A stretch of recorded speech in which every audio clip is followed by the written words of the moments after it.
So I have a friend in California who is convinced that it was God that stopped her first one-night stand. All right, where do I even start? I'm going to try to relay this correctly. So she's in her 40s now, and she got divorced a couple of different years ago. Always been pretty straight and narrow, right? Always followed the rules, very religious, never really stepped out of her comfort zone quite a bit. But now she's divorced, and she's out dating now, and she's living a little bit more wild now than she used to. Oh, she in her hoe phase. Well, she was trying to be. So she goes out with some girlfriends one night, and they are sitting at a bar, and a guy approaches the group, which is always a bold move for a guy. When women are there in bunches, man, you better have some confidence to do that. Absolutely. Because they are looking to rip you up. So he approaches the group, and he approaches her specifically. And while she's not initially like physically attracted to him, she likes these meatheads that you used to go out with back in the day. Oh, yeah. The gym rats. Right. The gym rats, and it's a California thing. That's her thing. This guy wasn't that, but he was charming. Very, very charming. Made her laugh. They connected. So she's having a good time with this guy. So she continues to drink some beers, right? Or what have you. And then they break off from the rest of the crew. And the pack gives her permission to break off. Like normally when you're in a girl group setting or whatever and a guy comes over, you're either going to be welcome or you're going to be dismissed because every single one of them, like you said, is judging you. Yep. So at that point in time, you can convince your friend, no, you're not leaving us, or yeah, girl, go get you some. Yeah, and it might be different when you're in your 40s. Probably. When you're in your 20s, there's definitely the protective friend, which is a good thing to have also. Sometimes it can be a real pain in the ass, all right? Yep. From your all's perspective? Yep. But in this case, the women signed off on them, so they leave the pack and they go drinking from bar to bar together. They're also in California where it is legal to smoke. So they are smoking weed, going from bar to bar, having a great time.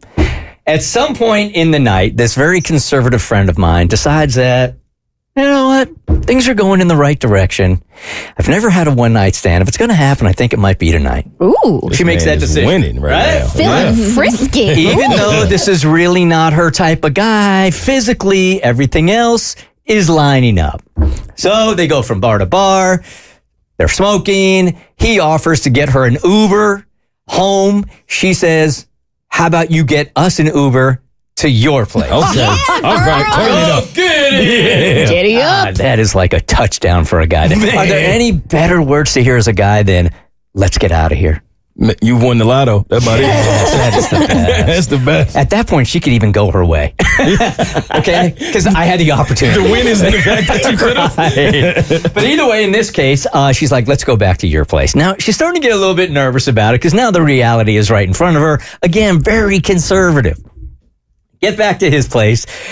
She's still feeling insecure, so she drinks a little more. She's hammered at this point, and she's also been smoking now for the last 4 hours.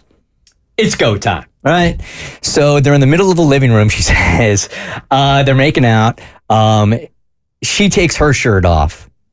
And then she goes to take his shirt off and does. And when she does, he forgets that he has nipple covers on. Excuse me? So the dude isn't in great shape and has just got like fatty tissue on his chest. Mo's trying not to laugh.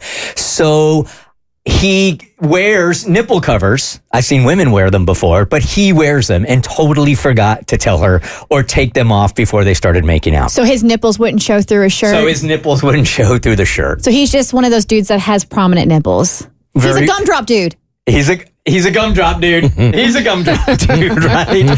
So she was stunned by it. She's also drunk and she's also super high and just immediately humiliates the guy and starts breaking out in laughter. Oh, no. Oh my God, no. Did she get the weed giggles? I wasn't there. I'm sure that didn't help. But once that starts and it's uncomfortable, yes. Like, it just gets worse and worse and worse. So he's trying to explain, yes, that his nipples usually show up through a t-shirt or whatever. So he usually puts these nipple covers on. And I've never had a one-night stand before, is probably what he's saying. But I just forgot to take them off. But at that point, it was just too late. Oh, no. It's just too Whatever, late. she laughed at him. Didn't she feel like she owed him something? Yeah. I guess I should have said that.